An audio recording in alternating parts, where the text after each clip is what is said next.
ஸ்ரீ குருப்பியோ நமஹ. குருநாதா காமாட்சி சரணம். ஒரு தடவை பெரியவா எல்லாரும் மடத்தில்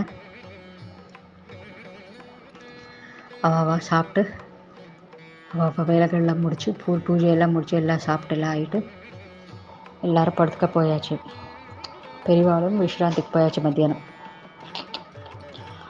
ஆனால் அந்த பாவம் இந்த சமையல்காரர் இருக்காரே, அவர் அதெல்லாம் அந்த காலத்துலலாம் வெறும் இந்த அடுப்பாச்சே, வரக அடுப்பாச்சே, பாத்திரங்கள் திற அண்டாக்கள் வேறு வைக்கணுமா, எல்லாம் கறி பிடிச்சிருக்கும்.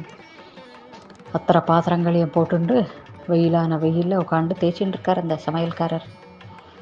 பாவம். பாக்கி எல்லோரும் எஸ்கே போயிட்டா. அவாவா போய் விட்டா பொருள்னு படுத்துட்டு விட்டா. சமையல்காரர் உட்காந்து இத்தனை பாத்திரங்களையும் போட்டுட்டு உட்காந்து தேயில தேய்ச்சின்னு இருக்கேன். அந்த காலம் மாதிரி மோட்டர் சுவிட்சை போட்டால் மோட்டரில் தண்ணி வருதெல்லாம் கிடையாது. கணத்தில் அப்படியே இறஞ்சி அந்த தண்ணியை விட்டு அதால் தான் அலம்பணும்.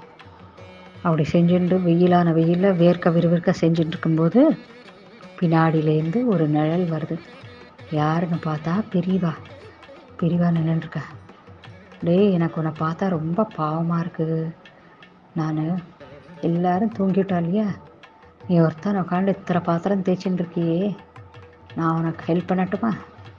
இன்னும் பெரியவா அப்படிலாம் சொல்லக்கூடாது பெரியவா, நாங்கள்லாம் கைங்கரியதாரர்கள், உங்களுக்கு நாங்கள் தான் பெரியவா உங்களுக்கு பணிவிடை செய்யணும், நீங்கள் செய்யக்கூடாது பெரியவா அப்படின்னு அவர் சொல்லோன்னே, அதெல்லாம் ஒன்றும் தப்பே கிடையாது, இதுவும் ஒரு கைங்கரியம்தான் அப்படின்னு சொல்லிவிட்டு பெரியவா என்ன செய்கிறா, நம்மளமான அது மாதிரி சொன்னால் ஆஹா அப்படியான்னு சொல்லி நம்ம பாட்டுக்கு போயிடுவோம் இல்லையா. ஆனால் பெரியவா போகவே இல்லை. அந்த கணத்துலேருந்து அத்தனை தண்ணியும் இறஞ்சி அத்தனை பாத்திரங்கள் நீ தேய், நான் அலம்பி வைக்கிறேன் அப்படின்னு சொல்லி எல்லா பாத்திரத்தையும் அலம்பி வச்சாளாம்.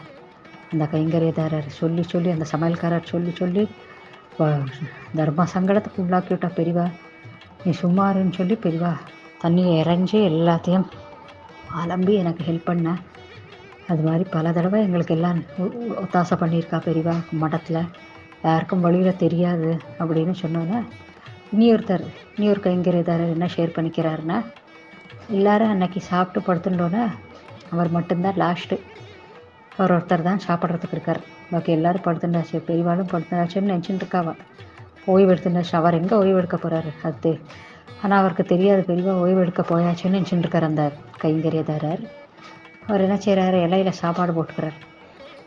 போட்டுண்டு அது இதெல்லாம் போட்டுண்டு இந்த கையால் அதை போட்டுண்டு, ஏன்னா அவர் ஒருத்தர் தான் இருக்கார் இல்லையா, பாவம் பரிமாறத்துக்கு ஆள் இல்லை, எல்லோரும் போயாச்சு. இந்த கூட்டு இந்த கையால் போட்டுக்கிறது, பொரியலை வலத கையால் போட்டுக்கிறது, அப்புறம் 2 கையும் மாற்றி மாற்றி போட்டுக்கிறதுக்குள்ளே போரும்னு ஆகிடுத்தாம அவருக்கு. அப்போ பார்த்து பெரியவா வர வந்துட்டு, ஏண்டா நான் ஒருத்தன் இங்கே இருக்கேன், எனக்கு கூப்பிடக்கூடாதா, இரு நீ உட்காரு நான் போடுறேன் அப்படின்னு சொல்லி உள்ளேருந்து எல்லா ஐட்டம்ஸையும் பக்கெட்டில் எடுத்துன்னு வந்து அழகாக நீ உட்காரு, சும்மா உட்காரு. எப்படியோ பெரியவா அப்படி செய்யக்கூடாது பெரியவா, பேசாமல் சாப்பிடுன்னு சொல்லி இலையில ஃபுல்லாக பரிமாறி அவர் சாப்பிட்டு முடிக்கிற வரைக்கும் கூட இருந்து என்ன வேணும்னு கேட்டு எல்லாம் பரிமாறி இது பண்ணுறா பெரியவா. அவருக்கு அப்படியே நெக்குருகி போயிடுறது, பெரியவா அப்படி வந்து நம்மளுக்கு எல்லாம் பணிவாடை பண்ணுறாளேன்னு, தாய் மாதிரி நம்மளை பார்த்துக்கிறாளே இந்த பெரியவா, இந்த பெரியவாளை விட்டு போக மனசு வருமா அப்படின்னு அவளுக்கெல்லாம் அப்படி ஒரு சந்தோஷம்.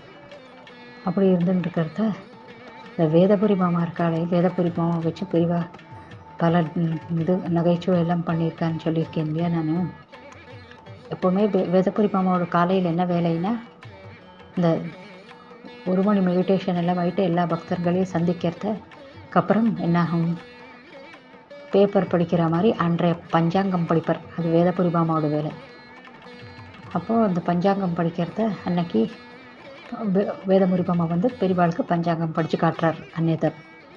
அன்றைய தின பஞ்சாங்கம், எனக்கு என்ன நாள், என்ன இது, என்ன திதி, என்ன கரணம், அதெல்லாம் கரெக்டாக சொல்லம் பெரியவாளுக்கு படித்து.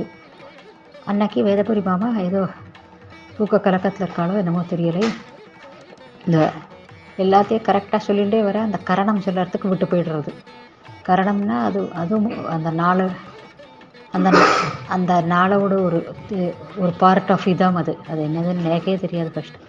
இந்த கரணம் சொல்கிறதுக்கு வேதபுரி மாமா மறந்து போயிடுறார் படிக்கிறத. பெரியவா அன்னைக்கு மௌன விரதமோன்னு ஆக்ஷனில் காட்டுறா. அப்படி கரணம் கரணம் மறந்துட்டாயின்னு கையில் காட்டுறா. வேதபுரி மாமாவுக்கு அவர் ஒரு டியூப் லைட்டு, அவருக்கு ஒன்றும் சட்டுன்னு ஏறாது மைண்டில், அவருக்கு ஒன்றுமே புரியலை. பெரியவா என்ன செய்கிறா, அந்த கையால் அப்படி குட்டிக்கரணம் அடிக்கிற மாதிரி கையை காட்டுறா. கரணம் சொல்லலைங்கிறதுக்காக இப்படி குட்டிக்கரணம் அடிக்கிற மாதிரி கையை ஆக்ஷன் காட்டணும்னு அவர் நினச்சிக்கிறார். பெரியவா நம்மளை குட்டிக்கரணம் அடிக்க சொல்கிற போல் இருக்குன்னுட்டு பஞ்சாங்கத்தை எடுத்து கீழே வச்சு அப்படியே குட்டிக்கரணம் அடிக்கிறாராம். குட்டிக்கரணம் அடித்தோன்னே அங்கே இருக்கிறவாள்லாம் சிரின்னு சிரித்து பெரியவாளும் சிரிக்க ஆரம்பித்து பெரியவாளோட மௌனவிரதமும் களைஞ்சு விடுத்தான். அதுக்கப்புறம் பெரியவாள் அவர்கிட்ட கேட்குறா, ஏண்டா கரணத்தை வாசிக்கிடானா குட்டிக்கரணம் போடுறீடா, என்னடா சொல்கிறதுண்ணே இப்படி வெகுளியாக இருக்கீடா அப்படின்னுட்டு வேதபுரி மாமாவை கடிஞ்சின்றாலாம் பெரியவா. இது மாதிரி பெரியவா நிறைய பல நகைச்சுவைகள் பண்ணியிருக்கா வேதபுரி மாமா வச்சுண்டு. அவர் ரொம்ப இன்னோசென்ட் இல்லையா பெரியவாளுக்கு. அது மாதிரி இருக்கும்போது நிறைய அவர் கூட எல்லாம் ஓய்வாக இருக்கிற சமயத்தெல்லாம் அவரோட இன்னோசென்ட்டான அந்த விளையாட்டை பெரியவா வேடிக்கை பார்க்கறது நிறைய உண்டு. இது மாதிரியெல்லாம் நம்மளுக்கு பல இன்சிடெண்ட்ஸு சொல்லி வருதப்போ ஒரு தடவை அந்த பெரியவாளுக்கு தான் எங்கன்னா பெரியவா உட்காந்துடுவாளே, பெரியவாளுக்கு அங்கே உட்காரணும் இங்கே உட்காரணும் எல்லாம் கிடையாது. அங்கே தான் உட்காருவேன், இங்கே தான் சிம்மாசனத்தில் தான் உட்காருவேன்லாம் கிடையாது. அந்த மாட்டு கொட்டகையாக இருந்தாலும் உட்காந்துடுவார். அந்த மாட்டு கொட்டகை தான் ரொம்ப பிடிச்ச இடம் நம்மளுக்கு. ஆனால் அங்கே மெச்சுன்ட்டுக்கு நம்மளுக்கு உட்காரவே முடியாது. ஆனால் பெரியவாளுக்கு அந்த மாட்டு கொட்டகை தான் ரொம்ப பிடிச்ச இடம். அங்கே அந்த சாணியெல்லாம் இருக்கும், எல்லாம் ரொம்ப மருத்துவ குணங்கள் இது உள்ளதாம் அந்த சாணியெல்லாம். அதுக்கிட்ட உட்காண்டா நோய் நொடியே வராதாம். ஆனால் மனுஷனாக நம்மளால் உட்கார முடியுமா அங்கே ஒரு க்ஷணத்துக்கு மேலே? எல்லாம் மெச்சுக்குமே நம்மளுக்கு. எங்கள் ஆற்றுல மாட்டு தொட்டி இருந்தது, நிறைய மாடுகள் இருக்கும். என்னத்தை ஃபுல் அங்கே போய் இன்னும் ஒரு நிமிஷம் நம்மளால் நிற்க முடியாது. பெரியவா எப்படி தான் அங்கே போய் உட்காடுறாளோ, அது மாதிரி உட்காந்துப்பாளாம் பெரியவா. அன்னைக்கு ஒரு வித்வான் வந்திருக்காரு. வந்துவிட்டு பெரியவா அவங்கள்ட்ட இது பேசணும் பெரியவானே, இங்கே வா இங்கேயே உட்காந்து பேசலாம் அப்படின்னால. அவருக்கா அங்கே நாற்றி பிடுங்கிறது அந்த இது சாணியோட நாத்தம்னா அது நம்மளுக்கு சில பேருக்கு பிடிக்காது, அது சில பேருக்கு பிடிக்கும். பெரியவாள் தான் அது சர்வசாதாரணமாச்சே. அவருக்கா ஒரு மாதிரி நெளிஞ்சாராம். இதை பார்த்துட்டே இருந்தாராம் பாலுமாமா. சரி ஒன்றும் செய்ய முடியாது, பெரியவா உட்கார சொல்லியாச்சுன்னா அவரும் உட்காந்துக்கிறார். 2 பேரும் ரொம்ப சீரியஸாக டிஸ்கஷன். பெரியவாளும் அந்த வித்வானும் 2 பேரும் டிஸ்கஷன் பண்ணிட்டுருக்கார். நாத்தமான நாத்தம், அந்த சாணியோட நாத்தம் அடிச்சுட்டுருக்கு. இந்த பாலுமாமாவுக்கு பொருட்களை இந்த பெரியவாளை வச்சுட்டு படலை. இந்த பெரியவா கொஞ்சம் உள்ளே உட்காந்து பேசப்படாதா அந்த வித்வான்ட்டு. எப்பேற்பட்ட வித்வான் அவரும் பாவம் நாத்தத்தை பொறுத்துன்னு உட்காந்துருக்காரு. எங்கே சரி ஏதாவது ஐடியா பண்ணலாம் அப்படின்னுட்டு என்ன செய்கிறாரு, ஒரு வாழைப்பழத்தில் ஒரு கொத்து ஊதுபத்தியை நன்னா செருகி அவள் 2 பேருக்கு நடுவில் வச்சுட்டு போய்ட்றார். அந்த வாசனையாவது கொஞ்சம் வருமே நல்ல கமகமானு.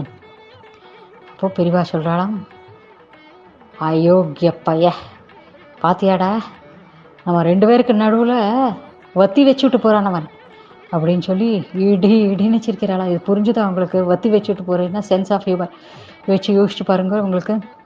நம்ம 2 பேருக்கு நடுவில் வத்தி வச்சுட்டு போகிறேன் அயோக்கிய பையன் பாலுமாமாவை பார்த்து கமெண்ட் அடிக்கிறாளாம் பெரியவா. இது மாதிரியெல்லாம் பெரியவா டைமிங்கில் சென்ஸ் ஆஃப் ஹியூமர்லாம் பயங்கர இது.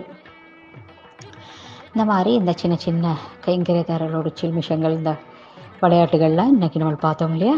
இன்றைக்கி இந்த பதிவை இதோட நிறைவு பெறுகிறேன். குருநாதா காமாட்சி சரணம்.